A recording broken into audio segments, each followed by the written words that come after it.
Brought to you by KFC.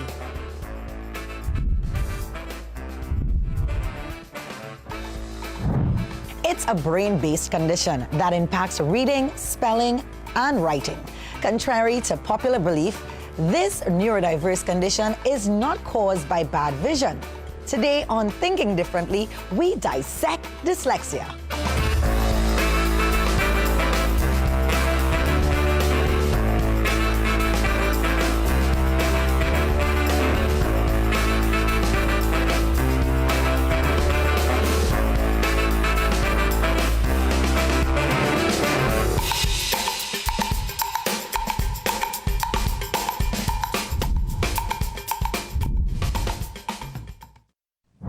Did you know that if you are dyslexic, chances are there are other members in your family with the condition? But what exactly is dyslexia? And how much does it impact our ability to read and even learn? So dyslexia is a common learning difficulty that causes many problems with reading, writing, and spelling. There are many factors involved in dyslexia. One major one is that a lot of dyslexics have trouble with phonological awareness skills. It does not affect intelligence. There are differences in a dyslexic brain to a non-dyslexic brain. So it is neurobiological. So one side, the left side of the brain is where most people use for reading. And when a dyslexic is reading, the right side is more or less mostly engaged. Often their writing actually is very interesting. They have quite different approaches to writing, and it's at an interest level that you often don't get in an outer classroom. Dyslexia is lifelong. If one of your parents is dyslexic, 50% chances that you or a family member might be. Which means that you're born with it. You don't get it from drinking the water, as some parents have told me. You don't get it from knocking your head or falling down when you were a little child. You were born with it. You may find that that child has problems remembering a string of instructions. So if the teacher says, okay, take out your book, open to page 3, look at sentence number 5, that dyslexic might still be taking out their book while the others have started. I think it is one of the most misunderstood learning disabilities that there are.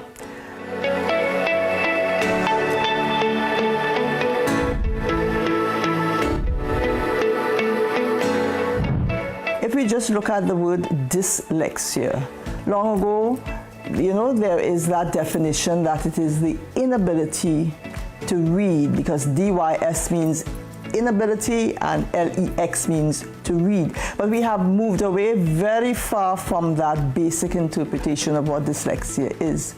What it is commonly understood to be, it is that at some point in the development of a child, they come upon a stumbling block. It is misunderstood because it's sometimes associated with the fact that these children lack intelligence. And I want to say that many children who are dyslexic, they have either below average intelligence or some of them supremely average intelligence. Children who are dyslexics, they can read, they can write, they can spell up to a point. And that point is when they begin to process information and they begin to go into problem solving, and they really cannot do it. So I want to dispel that myth. Children can read, can write, can spell.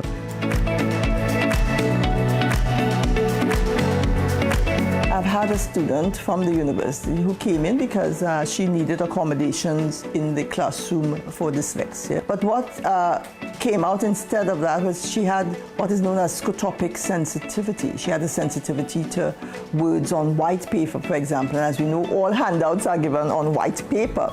So that when there's that scotopic sensitivity, she saw the words jiggling up and down the page. She was confused and all of that. And this is a common misdiagnosis where dyslexia is concerned. And sometimes you have the overlap between dyslexia and ADHD. A lot of children who are acting out in the classroom, very impulsive, very hyperactive, etc., they may think that they are dyslexic. But because dyslexia has that kind of mental connection, the fact that children may lose focus, children may be inattentive, a lot of people associated with ADHD. But there is that ADD link, which is attention deficit, because children lose focus, they can't process information.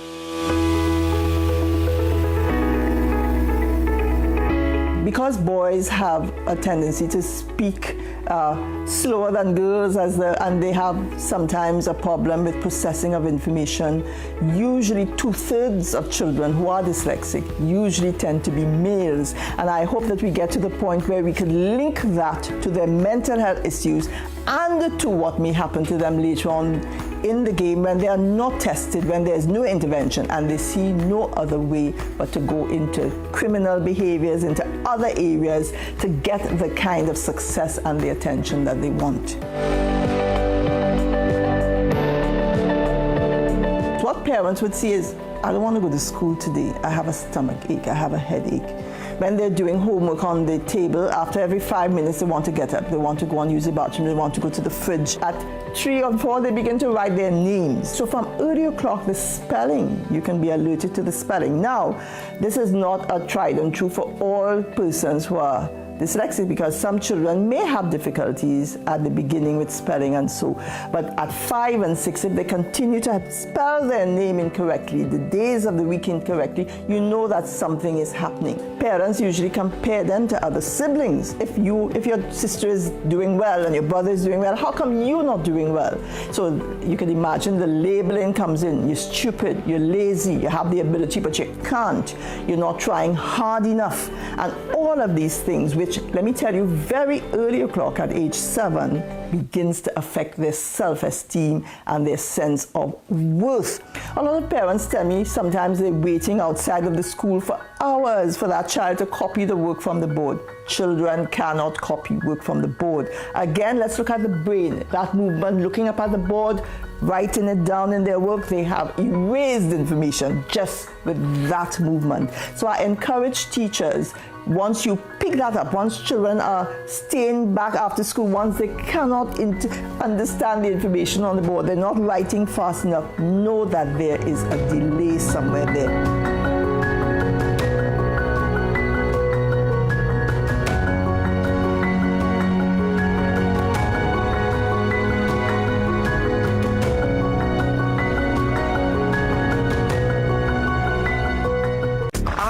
Always find new ways to connect. Even with those friends that are very, very far away. It doesn't matter who you are. What matters is sharing.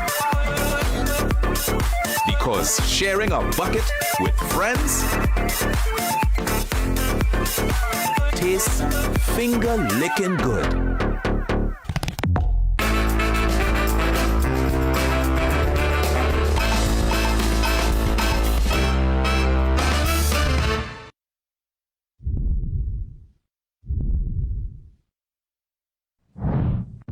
It's time to think differently. Myths about dyslexia. Myth number 1. Reading and writing letters backwards is the main sign of dyslexia. Fact: dyslexics may have difficulty with linking the appropriate names to letters and words. Many young children commonly reverse letters when learning to write and may do so up until around age 7. If it persists beyond that, it may be a sign that an evaluation is needed. Myth number 2. Dyslexia isn't seen before primary school. Fact: dyslexia can show up in preschool or even earlier. Children having difficulty with phonological awareness skills, such as isolating sounds in words, rhyming, may be at risk for dyslexia. Myth number 3. Children with dyslexia are lazy and just need to try harder to read. Fact: Children with dyslexia may become demotivated by lack of success and, for self-preservation, may give up instead of trying and failing. Research has shown that those with dyslexia use a different part of their brain when reading, which accounts for the difficulty they have in reading. Specialist structured teaching and practice using multisensory approach to instruction can make a difference in their reading skills. Extra lessons with the same regular teaching style will not. Myth number 4. Dyslexia can be cured. Fact: dyslexia is congenial and is lifelong. It cannot be cured, but the person can learn and develop strategies and skills to be able to manage and often excel. Early recognition and intervention are key. Myth number 5. People with dyslexia see things backwards. Fact: people with dyslexia do not see things backwards. It is not a vision problem.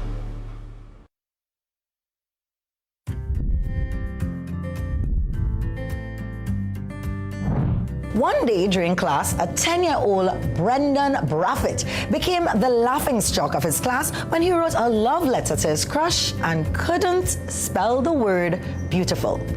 This was just one of many experiences dealing with dyslexia.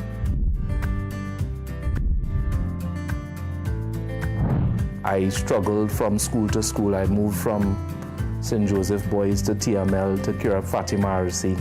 And I was being juggled from school to school because I wasn't performing. But it wasn't I just couldn't cope. I couldn't cope with the schoolwork at the time, and it was really bad. I remember particularly one instance where my mom came to school and the teacher said, he is not reading the book. He's not reading properly. And the teacher said, well, let me show you what he does. And while I was reading, she covered the book with another book, and I continued reading because I memorized the entire story.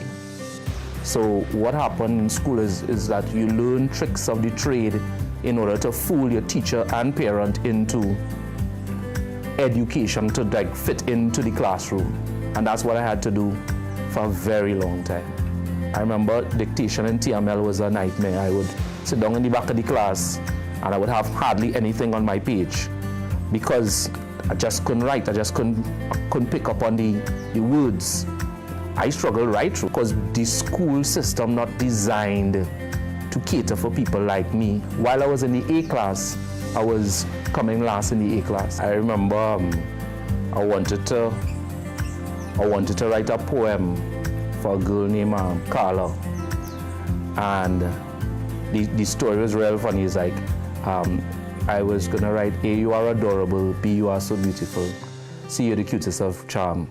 And I fold up at B. I couldn't spell beautiful, so I reached out to one of my colleagues who used to come second to last. I say, well, we are on the same level now.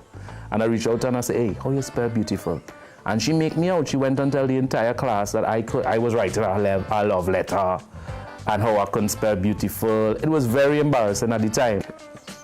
Basically, after going to get my eyes tested and realizing that I had perfect vision, and someone saying, well, you have a disease, and it's not that you are dumb, or you're not stupid, or you're not foolish, I was like, okay, well, maybe I actually could be a success. It had instances that woke me up and made me realize that I could actually be good.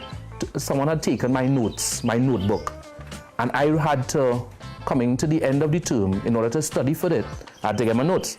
So I borrowed a friend's book and wrote over all my notes. And I came like 9th in geography. And it was that's how I realized like I could learn by writing things over and actually repeating and studying over and over. Despite being dyslexic, I was able to do A-levels, did geography on my own, and got a B. I went to university.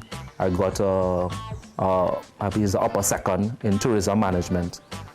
I also did my master's in sports management, and I've completed that about like 5 years ago. And so I've started my own company back in 2005 and been running an event planning company since then. I've also been able to be an MC for graduations, been an MC for a lot of corporate events, and being an advocate for dyslexia like what I'm doing now, because I think it's really important to ensure that the stigma that I got while going to school, not every student will be able to suffer that, because it was traumatizing. The advice I would give someone who is not aware of their learning ability or think that they may have dyslexia is to call the association and get some diagnostics. Let them carry through a simple test to see if you do have it. Now, that awareness could provide a lot of, almost like a benchmark or a platform for you to now do some remedial training so that you could actually become better in every aspect of your life. Realistically, anyone who is thinking that dyslexia could keep you back, at the end of the day, I feel it's a superpower. I feel that I've been blessed with it. Initially, it was a little stress, but now I realize that it is something that makes me very unique. And in being unique, that's what you need in this world, unique people who could solve unique problems.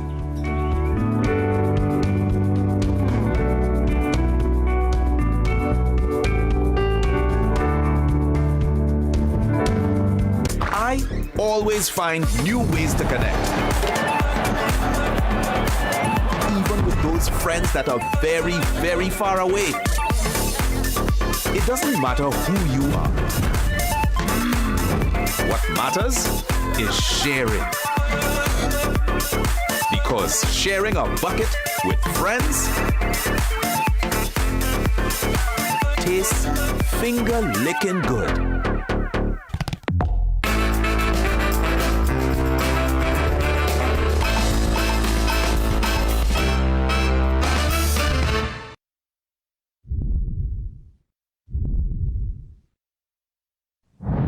Since 1992, the Adult Literacy Program has been empowering adults through literacy with a teaching method that caters to dyslexic persons.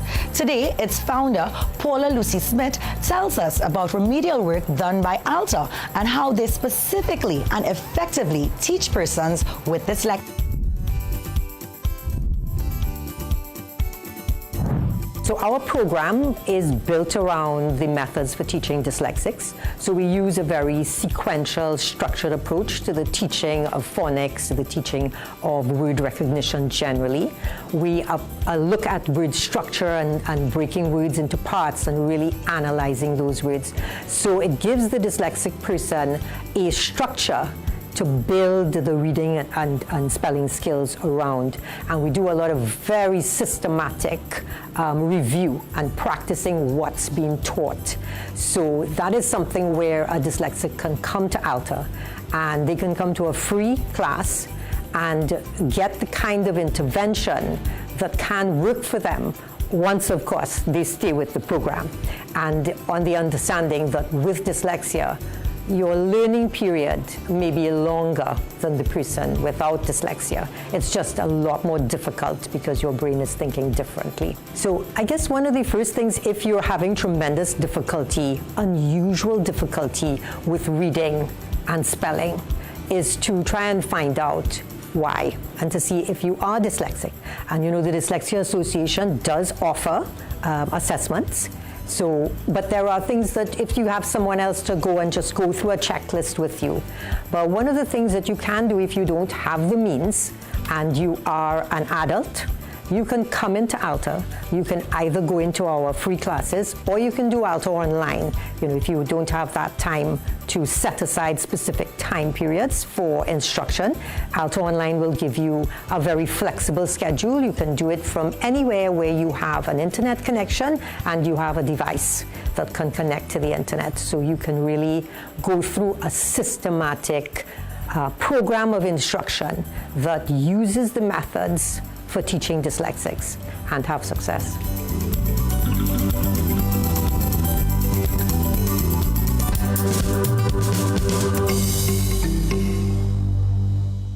I always find new ways to connect. Even with those friends that are very, very far away. It doesn't matter who you are. What matters is sharing. Because sharing a bucket with friends tastes finger-licking good.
Many teachers still do not recognize that this is a learning difficulty.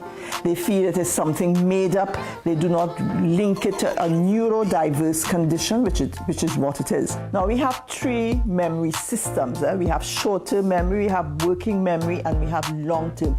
In the classroom, you use the working memory. Children with dyslexia cannot retain information, they cannot process information. So that when a teacher is speaking, after about 2 to 3 minutes, you have lost them. They're unable to focus, they begin to be very inattentive. Some of them say they're very bored. I had a student who said her favorite thing in the school was the tuck shop or the sports because she so wanted to get out of the classroom.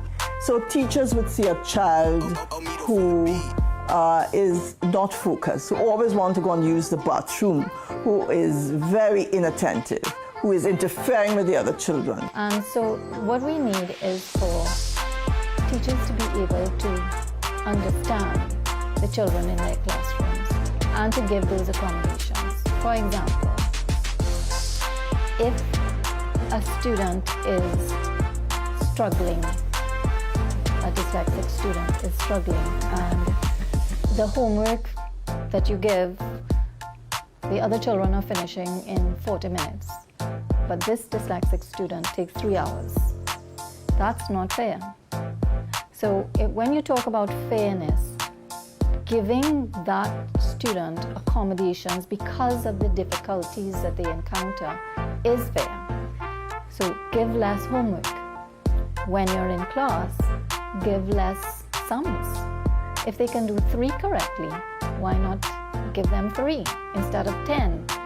You know, the idea is that you have to be able to give them the opportunity to build their self-esteem, which is something that goes very low when they are not being successful, by showing them that they can do it if instead of just being given so much that they cannot keep up. I know a lot of people speak about the mental health issues connected with learning difficulties. In our classrooms, especially in our secondary schools, boys drop out, girls drop out, because when they are sent to be tested, and the testing system in our Ministry of Education takes years, I'm not talking about a month or 2, it takes years, and they're on a waiting list. And when they realize that they're not reading, they leave school, they go into jobs, work to get their parents' money. Girls leave schools, they get their parents, get them married to older gentlemen, etc. We have a cocktail mix out there where it seriously affects our young population. A lot of people talk about intervention. It has to start in the kindergarten. It has to start in ECCE, where you are able to pick up what is happening. I remember when I worked in the systems abroad in New York, in every school before they entered elementary school, they were tested. Auditory, vision, hearing, and for learning disabilities. We have to get on board. And as I said, this is not an option in our system. We talk about what is happening in our education system, and it starts with our learning challenges. We would love to partner with the Ministry of Education and be able to have at least one remedial teacher in every single school. That's one of our goals. So what we do is we run courses in July, every July, to train the teachers in methods for teaching dyslexics. Up to now, we have about 688 teachers trained throughout Trinidad and Tobago. There have been courses run in Tobago, as well as people come from all over Trinidad. Unfortunately, we usually have it in Port of Spain. We don't have anybody out in South. And the idea is that these teachers go out and use what we've taught, even if they don't use the program to do remedial teaching, they leave us better teachers. I would just like to make a point here that teaching a child with dyslexia is not an option in the classroom. Teachers tend to teach children who get it, tend to teach children who are fast, who read well, and they neglect children who are slower. They are supposed to develop what is known as IEPs in the classroom, individualized education plans for each child who has a learning difficulty. Yes, the Ministry of Education has employed OJTs who would assist children individually in the classroom, but teachers need to be more informed of what is happening. Again, teaching a child with dyslexia is not an option. It is a requirement of your duty as a teacher, and that is why you have to learn. If you do not know before, you have to learn these skills. There are things that teachers can do that benefit the whole class, like writing on, if you want them to copy something from the board, write it in different colors. So each line is, one is blue, one is green, one is red. So by the time the child looks down and looks up, they are able to know, okay, I'm on blue, and I can copy that down and put it down. Because they lose their place. That's another tendency that they have. They lose their place even in a book next to them. They might misspell a word, choose a word from the wrong line, and the teacher tends to say, okay, well, how you could do that? That book is right next to you, you didn't see that word written there. Well, that is the problem that they have. So become more familiar with dyslexia, know that it exists in every classroom in Trinidad and Tobago, and let us help the children of our country reach where they should reach.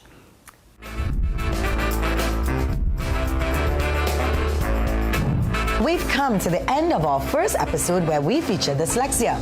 Stay tuned for even more impactful stories told by persons who are living with the condition.